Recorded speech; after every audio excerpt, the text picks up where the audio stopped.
Ladies and gentlemen, please be seated. Welcome to the 65th Air Base Group Third Quarter Commander's Call and Awards Ceremony.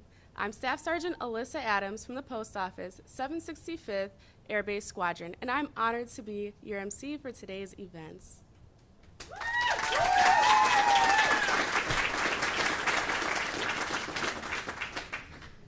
At this time, we will recognize the Team Lajes Third Quarter Award winners. All winners that are in attendance, please come forward when your name is called. If the member is not in attendance, would a member from their squadron come forward to accept on their behalf? Colonel Boyd, Chief Gonzalez, will you please come on stage to present the awards?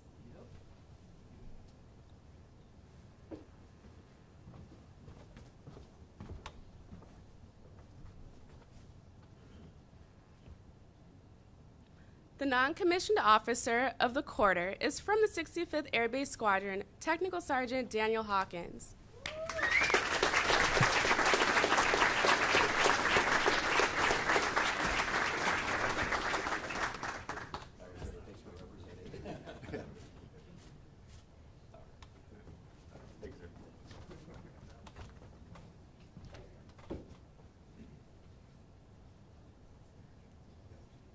The senior non-commissioned officer of the quarter is from the 65th Air Base Squadron, Master Sergeant Seth Rose.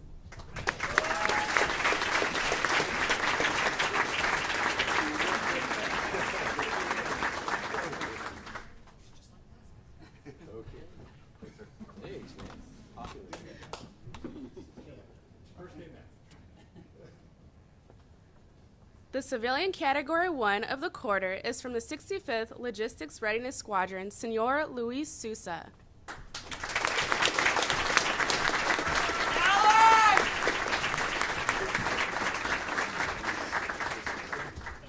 And wing winner.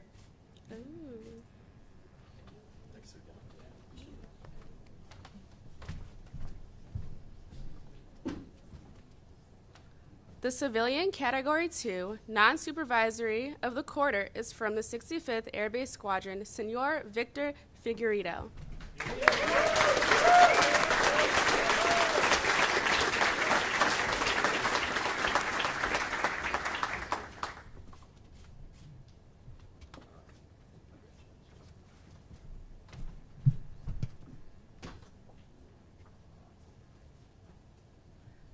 The civilian category 2, supervisory of the quarter is from 765th Air Base Squadron, Senor Agostinho Silva.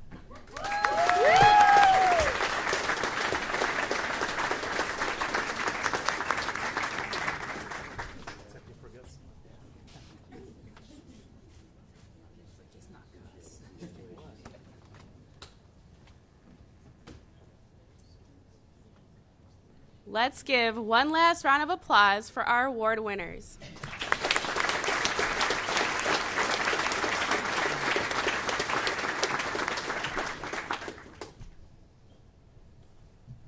Over to me? Chief Gonzalez. Oh. I think that's me. Yeah. I'll take it from here. Shall we, please? Can everybody hear me okay? Without the mic? Okay. We'll try it that way, and if I need to change over, I'll go ahead and change over. But congratulations again. One more round of applause, especially to our wing winners. That was awesome. Mr. Souza and Master Sergeant Rose, who I know is not here, but represented. But appreciate everything you guys did.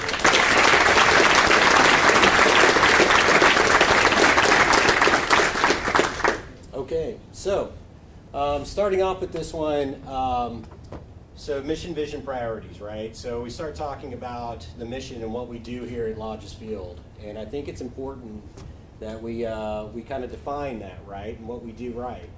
The commanders and I and the SELs all met a couple of weeks ago for an offsite and talked about like what is it that we do here at Lajes Field and Marone as well, since the group covers Marone.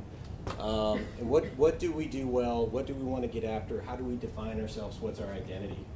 And it really boiled down to the mission statement that you see up here in front of you, and at the bottom. You'll see that as a theme on the bottom of the slides too. But so we decided on enable airmen, access air power, and allies. Wanted to talk to you a little bit about the mission and what our vision is and the priorities as we move forward, because this is what we want to get after for the next year. It's really defining, again, what we are. But we talked about enabling airmen. And the theme here is that you'll see on that side of the house, it's about people. It's about you guys. And when I say airmen, I'm talking about every single one of you in here. So what we want to do is we want to enable you. We want to make sure that you have the training, the resources that you need to make the mission happen. That's going to be the highest priority that we have, because without you, the mission doesn't happen, right? Then what else do we do? What do we do for, our defense strategy? Well, we provide access to many different theaters across the globe. And we are an important piece of real estate, strategic piece of real estate, both here and at Marone to do that. Then we talk about air power, projecting air power. Another theme that you've seen in the past. That hasn't changed. That's what we do here at Lajes. And then we don't do it alone. We do it with our allies. Our allies and partners. Our allies both here, that we partner with here on a Portuguese Air Base 4 and the HAS, and then we do it with transient crews that are coming through. So we provide we enable those allies to project air power.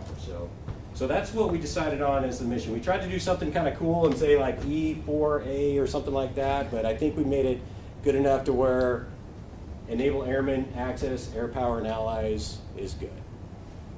Okay? So that's what we do. When we talk about the vision, you guys have been to a lot of different units and you see the vision. The vision to me is talking about what do we want to do in the future? How do we want to get after this mission, and what do we want to invest in? And that's, again, talking about the people side of things, right? And that's what you'll see in our vision. Empower leaders at all levels to ready, verbalizing that word, ready adaptive airmen with team partners. So when I talk about leaders, I'm not talking about somebody that's necessarily in a command position like me or Chief Gonzalez. I've been amazed at leadership at every single rank and every single grade throughout my career. And I've been in for a little while. A lot of you know that because I was here as a lieutenant a long time ago, right? But it's really taking the leadership at all those different levels inside those different teams and making sure that we invest it, empower them so that they can make sure that the team is ready to go, to do that mission that you see on the top there. And we don't ever do anything alone, right? We haven't ever, as Americans in the past, we've always partnered with our allies. And that's what that's about, is we don't only enable leaders for us, but we do it with our team partners. So that's what we're looking at doing over the next year. It's not really a set milestone, it's just something we'll continuously work at. Okay?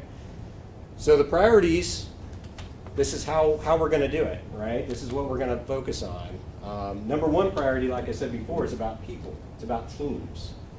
It's about that unit. Anybody read the Team of Teams, McChrystal's Team of Teams? Yeah, I see some head nods out there. So basically the idea is about the team is the most important unit, and if you empower that team, then it'll cross flow with other teams, and it'll end up being a force multiplier in the end. So we invest in the people in each team, build that leadership, build those capabilities at that level, and everything will grow from there. So we're going to invest in people, and we're going to build the team. Then when we talk about like the next priority, maintain installation readiness, when you look at it, and there'll be a picture later on, installation readiness, that's what we do. The flight line out there, that's what we're here to support. Support forces flowing through there. That's a very important job to do. So we've got to make sure that our installation is ready. That it's got the right resources, the right equipment, the right people with the right skill levels to do the job. So when we say maintain installation readiness, that's what I mean, is we got to make sure that that balance is there and that we're continuously improving. Next is project power. So again, we go into the enable air power, right? So we're projecting power. You guys have seen all the iron flow through here. That's what this base has done for a long time throughout its history. So we're looking to continue to do that, but do it as the best that we can. Hot pit refueling is a good example of how we can enhance that to make sure that We are doing that to the best of our abilities. No matter what you're doing on this base, ultimately, it's feeding into something critically important on projecting air power for this theater and many theaters around the globe. And then last thing, and it kind of goes along with the mission as well, integrate with our partners. Again, we can't do any of this alone. We got to do it with our mission partners. Here, we are lockstep with our Portuguese Air Force, right? We're lockstep with force flow through here. We're supporting them all the time. That's what we do.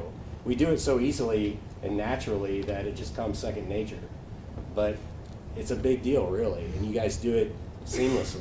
So our priority is going to be to continue to do that, continue to integrate with those partners as so that we can support all theaters across the globe.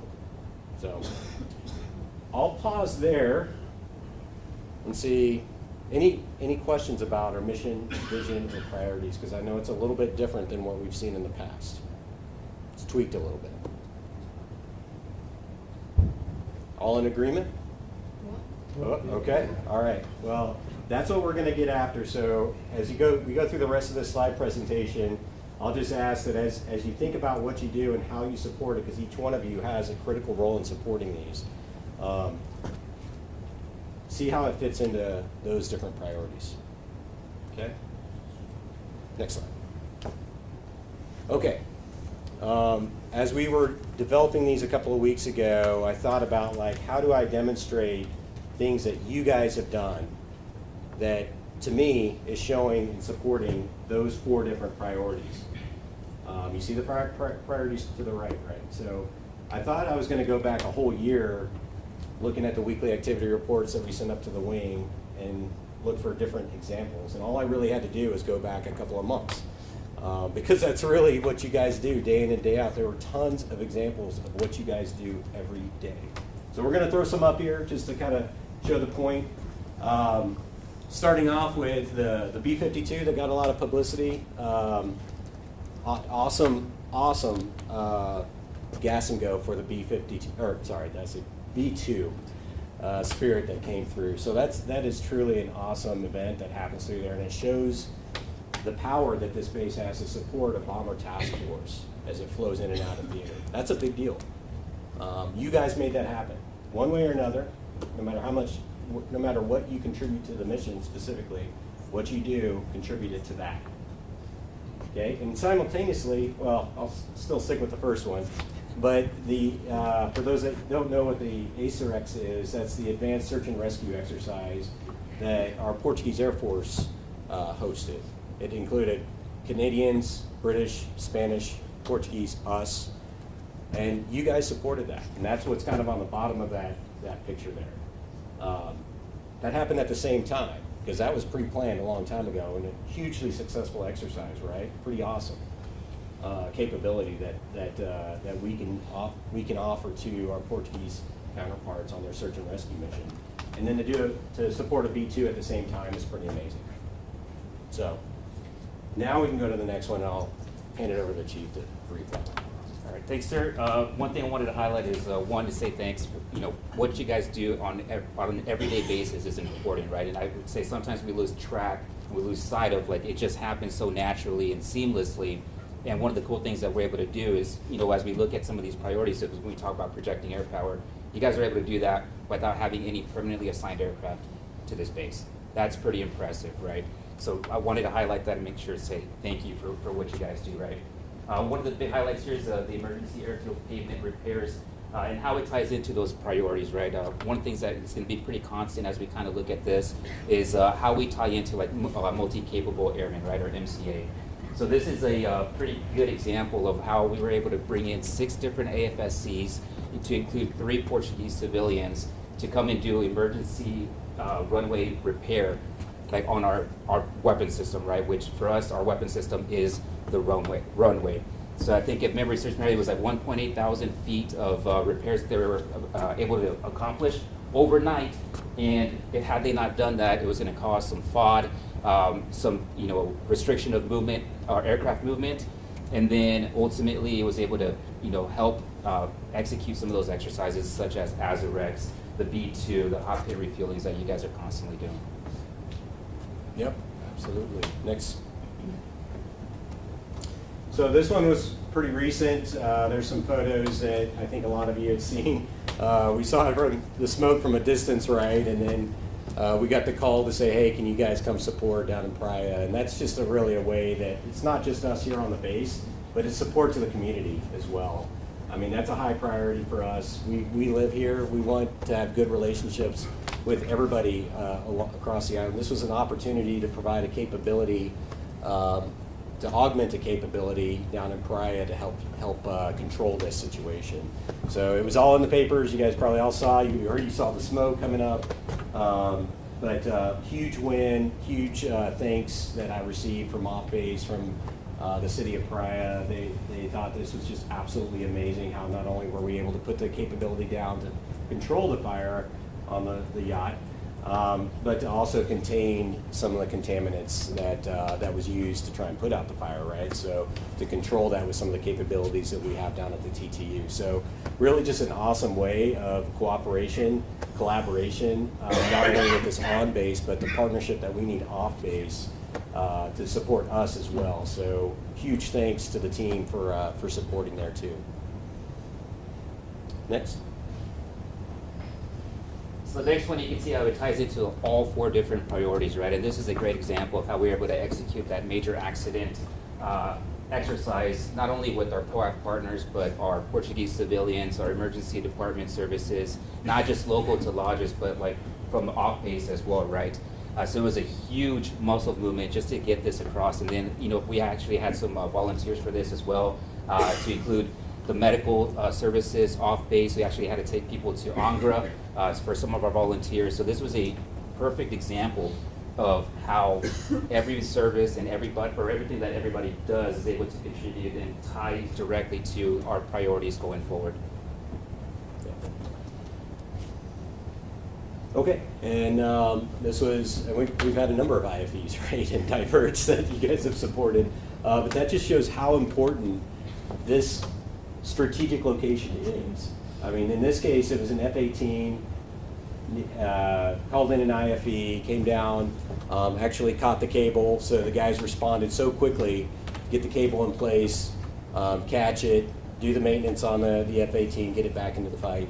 So, I mean, that is huge. What if we're not here, right? What happens then? That's a difficult situation. In this case, this was the Canadian F-18, but I know we've had a US F-18 that's also had a similar issue and needed maintenance done through our TA and LRS support. So it's just a good example of these are the things that are happening that you guys make look seamless, but these are true emergencies happening, and we're supporting them and making sure that we get them back into the fight.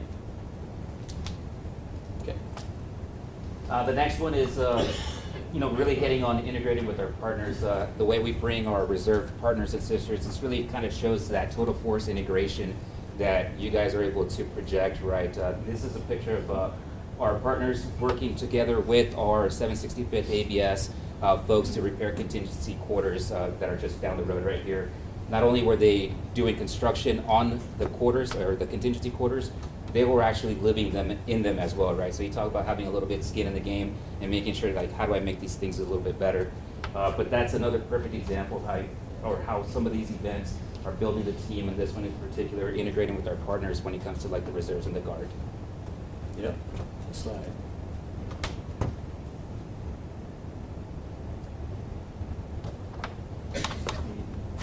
Additionally, as we kind of look at some of how you guys tie into the priorities of providing air crews training, right, is the C-130 crew, as we look at the 65th ABS and kind of what they're doing with the landing zone, that might seem pretty small to us, right? Like, oh, they're just landing, right? But we're actually providing, projecting air power, helping crews get their training that they probably wouldn't be able to get at their home station. All right. This one happened recently as well, but all those that went to the combat dining out, you're probably in this picture as well, but just another example of a strong partnership that we have with our Portuguese Air Force. I think actually they got into it almost as much or more potentially as what we did. They love our Air Force tradition. It's so fun to, we can talk in these hallways and in our office spaces all we want, But sometimes when you go outside of the workspace, spend some time together like that, it builds that partnership even more. So hugely successful event. Again, another one that I was thanked for over and over and over again. And as you can see there, it was a great time that we had with them and amongst ourselves with the team to celebrate our Air Force heritage in such a fun way. So appreciate everybody that was involved in that. I did have to pause there for a second, and Sergeant Kramer, where'd you go? Oh, you're okay. Sorry, you have to break away for a second. So Sergeant Kramer was in charge of the combat dining out from start to finish. So you probably know that because she was heavily involved. But I did just want to call you up and just say a huge thank you for everything that you did with the combat dining out. Like I already said, it was a hugely successful event. Now they're talking, our Portuguese Air Force counterparts are saying we're going to do this every year based off of what you guys showed us. So it was a lot of fun. We all got soaking wet. People jumped into the pool that I didn't think would jump into the pool, but they did. So the bravery was there after the grog bowl. But it was such a great time, and I just want to thank you so much for everything that you did. Hugely successful event and impactful. Yep. Thank you.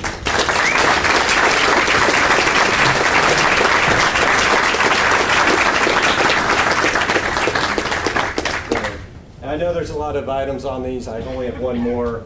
I just like bragging about what you guys are doing. As I went back through the wars, I just saw so much, and I was just like, wow, you guys are really doing a lot. So let's put the last one up as soon as Sergeant Kramer gets back over there to control. But the last one's really talking about, like, it is going back past 2 months or so. And it's talking about, like, I think when you put it all together, it's really surprising how many aircraft flow through here, controlled through here, and how much bed nights that we support. But as you can see on there, 13.6 thousand aircraft flowing through here. That's a ton of aircraft that we're controlling. That's impressive. And you can see we have a massive ramp to support that. And then how many people are we supporting on the base? 7.7 thousand over? That's impressive. That's an amazing capability to be able to support forces flowing through here. Anyway, that's a lot. I've been to a lot of bases. This is a lot of support we're providing, and you guys are making all that happen. So I just wanted to put these up there because in my, seems like very short 2.5 months here, you guys have just knocked it out of the park. So just wanted to show some of those accomplishments. Next slide. All right. Another accomplishment, since I'm a budget background guy. This one will have both Marone and Lajes on it. Marone has large contract support, so they have quite a bit on there, but just $34.6 million in contracts that we supported for FY23. That's a lot. And when I talk about what are we investing in, that's what your resource teams are getting after. And I think that's a record since 2006? Yes, sir. That's great. Oh, it's on, yeah. So, and tons of fallout, over $5 million in fallout for the group, but you'll see a ton of that went to Lajes. So there's investment happening here, quite a bit. And so I think the resource teams and contract, and when I say resource teams, that includes people in all of your units, building the requirements, getting them vetted, getting them in the right corporate process so that they can compete and succeed like you see right there. So looking forward to another fiscal year success, but I did just want to highlight all of the stuff that the resource team did for the space. So good fiscal year, good investment in what we need. So we need to do that again. Yeah, awesome job to resourcing and contracting teams there. So appreciate it. Here, I'll give you guys.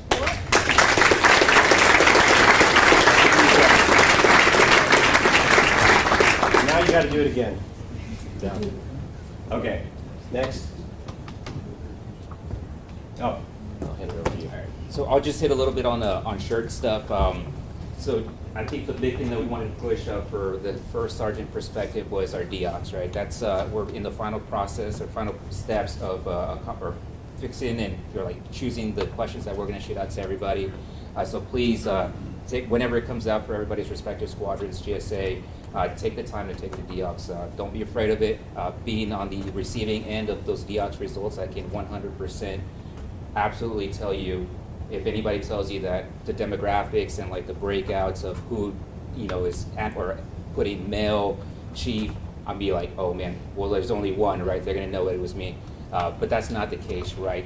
Those breakouts and those demographics are solely for, this is the preponderance of people that took the survey.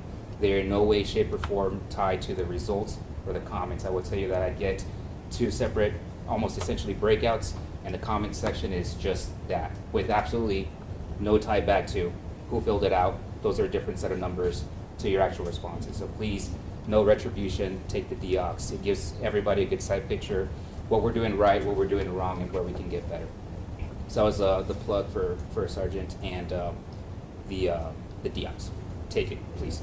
For my comments, I really wanted to concentrate on the 4 priorities, right? I think I've been here since July 10th, so not too long, and I know some folks had already asked, like, hey, what are your priorities? We had a different commander before then. I didn't want to set priorities and then have the offsite and then say, hey, scratch all that. Here's a new direction that we're going, right? So we waited to the offsite, and I really wanted to hammer down and kind of hone in on what those are, right? So as we talk about building the team, that's going to be like at least my number 1 priority, right? Is how do we build the team that we have right now to execute the mission that we're executing right now, right? So as we look at that, I think our private orgs, Rising 6, Top 3 do a great job with having personal professional development sessions.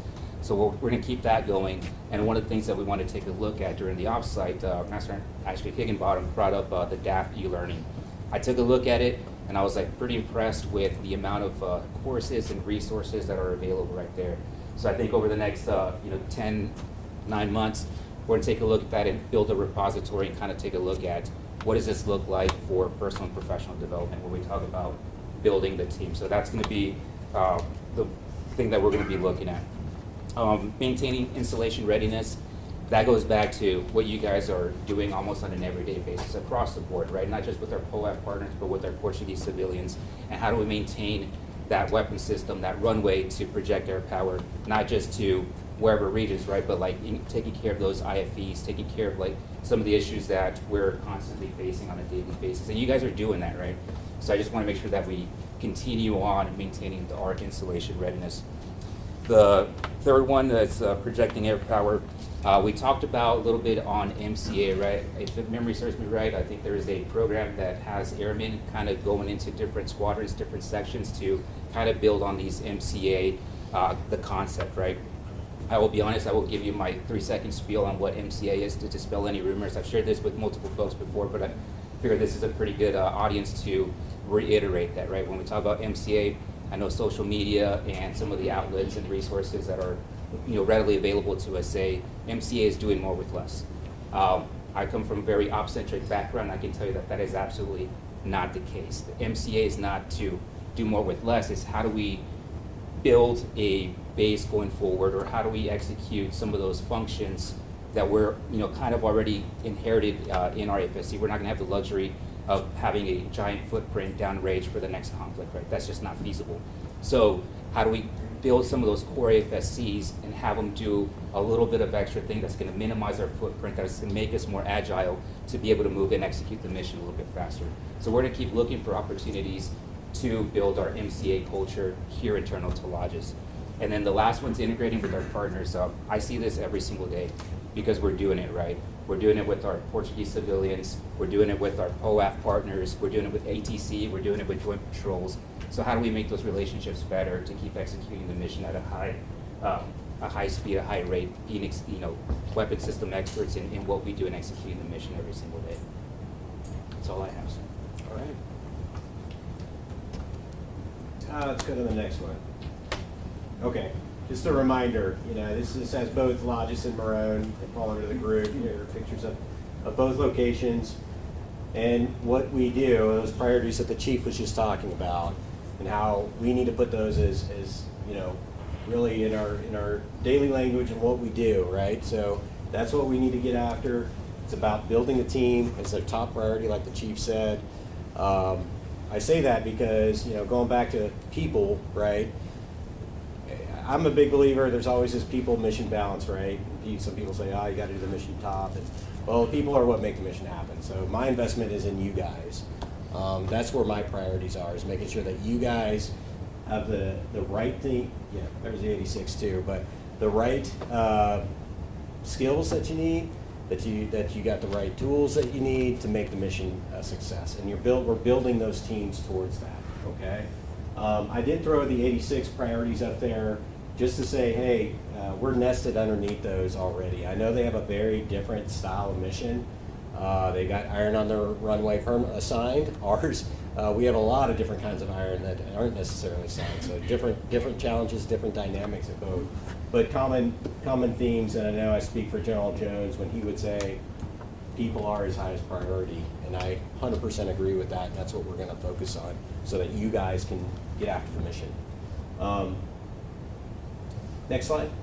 Yeah, and then I just threw this on here if you need some reading on a Friday night to put you to sleep. The National Defense Strategy is up there. But this is the strategic document that's what we do. This is a 2022 version. This is what its priorities are, right? So defend the homeland, deter strategic attacks against U.S., allies, partners. That's what you guys do every day.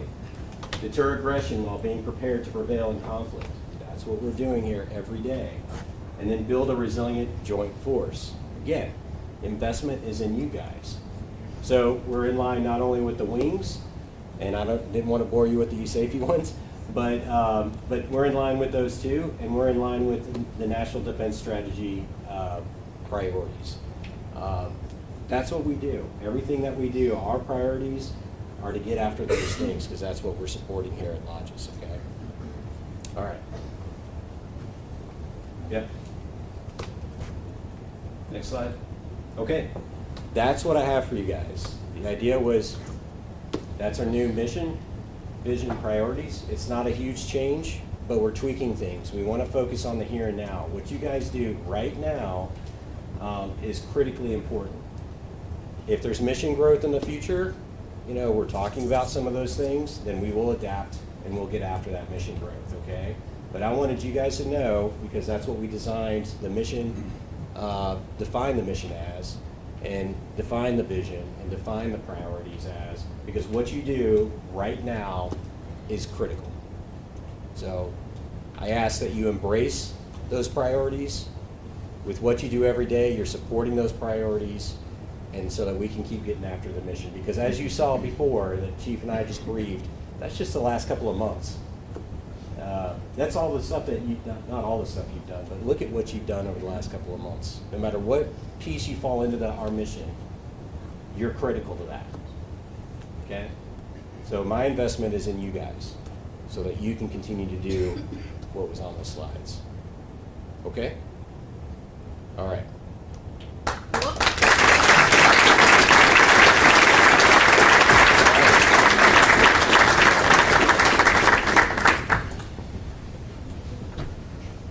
Thank you, Colonel Boyd and Chief Gonzalez. Oh. Ladies and gentlemen, this concludes today's commander call. A special thank you to the team that put this together, and a final congratulations to all the award winners. As a friendly reminder, the monthly promotion ceremony will be followed directly after this. Everyone please stand for the singing of the Air Force song, follow the departure of the official party.